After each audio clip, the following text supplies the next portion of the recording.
Hello everyone and welcome to a new video from Your Overwatch. I'm Eddie the Chump and today we've got a bit of a fun news roundup for you. We're going to be covering the apparent Halloween Havoc skin leak from the achievements on the PTR. We'll be taking a look at the new Colorblind functionality, as well as May's new Ultimate and Primary Fire aesthetics. And finally we'll be talking about that delayed social feature that Jeff talked about in yesterday's dev update. Right, so first things first, let's talk about potential skin leaks. If you go into the achievements section under Career Profile and look in the Special category, you can see that there's a new achievement called 6 Wanderers, win Junkenstein's Revenge with 6 different heroes. Now the interesting things about this is obviously the little thumbnail, which we'll talk about in a moment, but also as you can see, the spray that you would get for getting this achievement is currently left blank. Quite why Blizzard decided to leave that out but put the thumbnail of 6 potential legendary skins in there is anybody's guess. Now, let's talk about that thumbnail and I'll blow it up on screen for you now so you guys can get a better look. I'll address each one in sequence, starting with the one on the top left. To me, this is clearly Roadhog, and the reason I think that is because of the little top knot at the back. Initially, I thought it was like a scary jack-o'-lantern face. You know, like a pumpkin head, similar to the one that Reaper got. But then the big ears started to make me think slightly differently. I think Roadhog's going to get a big scary bat costume. Now, if that's true, there's only one detail that I think's an absolute must, Jeff, and that's for Roadhog to have a hilariously undersized set of little wings. I think it would be much funnier if the wings were obviously too small to lift his hefty bulk. Now, if Roadhog does get a bat costume, a victory pose where he's hanging upside down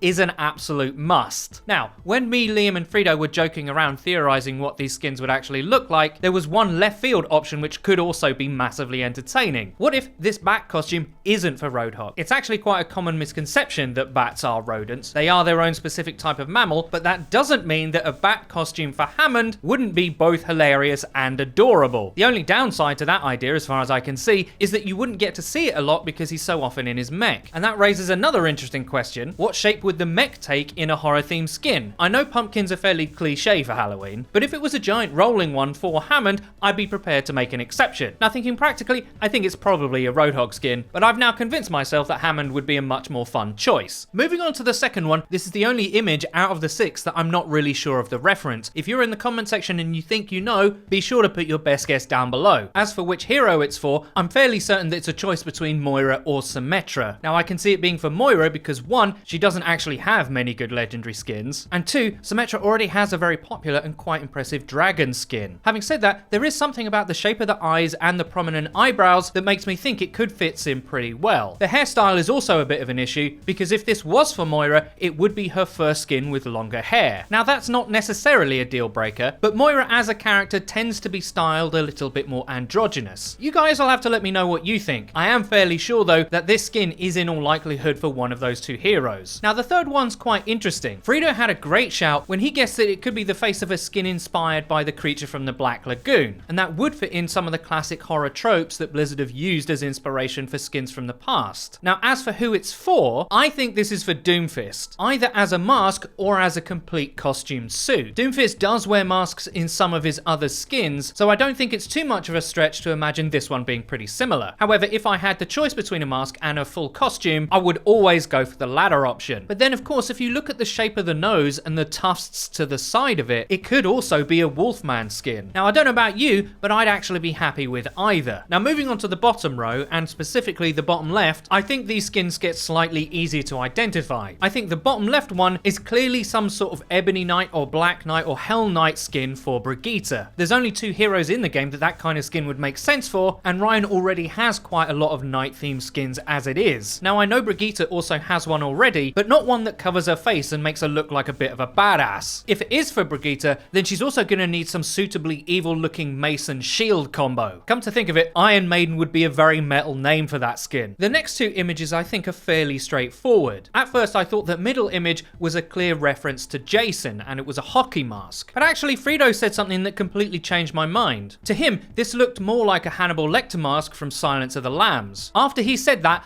I couldn't unsee it. I'm also fairly certain about who it's for. The haircut to me screams Soldier 76. Now, the final one is a little bit of a surprise. Jeff hinted in his dev update that Frankenhog will finally get a bride. I thought the most likely candidate was probably going to be Widow. There was a small part of me that hoped that Junkrat would get the Bride of Frankenstein skin, as that's just awesome, but actually, looking at this image, I think this skin is going to be for Sombra. There's no visor replacement on it, for example. Even in the Côte d'Azur skin, Widow has a pair of sunglasses. It's also a lot shorter of a hairstyle compared to the actual one from the movies. That and the very obvious collar I think suits Sombra more. And thinking about it, I think Sombra is more in need of an absolutely top tier skin than Widow is. She already has quite a few. What do you guys think? I think my picks for all the skins are pretty good. If you agree or disagree with any of my guesses, let us know down in the comment section below. All I'm gonna say is these skins better be pretty good, as cosmetics are the only new things that we're gonna be getting for Halloween this year. The next thing that we're gonna be covering today is the rather expansive and impressive colorblind features put into the PTR. Now, I will say that I'm not actually colorblind, but I do really appreciate this feature, and the reason why is not only can you add a filter and adjust its strengths for 3 different types of colorblindness, but you can also decide to manually change the color of the friendly and enemy UI. Now, just speaking from a personal perspective here for a moment, I have real difficulties focusing on fast-moving red targets in games. It was a real problem for me in other games like Gears of War that I used to play, where if I was fighting against locusts, which often had red coloring to their models, I could quite often lose track of their movement and they would appear blurry to me. As far as I know, that's not an actual form of color blindness, but in any game that would allow me to change the hue of the reds in game, I would elect to do that. And now, at least on the PTR, I can change the enemy team from red to any color that I find easy to track, like blue. So on that personal level, I'm really grateful that Blizzard have done this. Now, for all the actually colorblind gamers out there, I should imagine that they're even more excited for this feature than I am. Now, some might be a little bit critical and say that Blizzard have taken their jolly time about it, and I can definitely see that point of view. The game is over 2 years old, but to be honest, I'm just happy that it's here on the PTR and coming soon to the live server. Some of my gameplay in videos might look a bit weird fairly soon, but fingers crossed I might be able to perform a little bit better. Yeah,